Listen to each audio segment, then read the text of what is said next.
టాటా అనుబంధ సంస్థ నుండి పెద్ద మొత్తంలో సెక్యూరిటీ డిపాజిట్ కింద జమ చేసుకున్నారు. నాడు ఎంపీ పదవిని అడ్డు పెట్టుకుని రతన్ టాటాకు దగ్గరై టాటా అనుబంధ సంస్థనే మోసం చేయడం అంటే దివంగత మహనీయుడు రతన్ టాటాను వంచడం, నమ్మక ద్రోహానికి పాల్పడడమే. కేశినేని నాని చేసిన మరో పెద్ద తప్పు ఆస్తి పత్రాల సవరణ.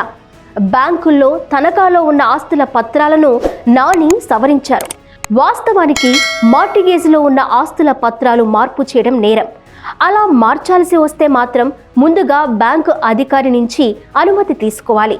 వాళ్ళు దానిని పూర్తిగా పరిశీలించిన తరువాతే అనుమతి ఇవ్వాలా వద్దా అని నిర్ణయిస్తారు. కానీ కేశినేని నాని మాత్రం నిబంధనలు పాటించడం లేదు. తీసుకున్న అప్పు చెల్లించలేదు. ఆస్తుల పత్రాలు సవరించాలంటే బ్యాంకు అధికారులు ససేమేరా అంటారు. కాబట్టి వారికి తెలియకుండానే పత్రాలు సవరించడం అంటే అందుకు లోపాయికారిగా సవరించిన బ్యాంకు ఉద్యోగులు కేశినేని నాని ఖచ్చితంగా సిబిఐ ఎంక్వైరీ ఎదుర్కోక తప్పదు.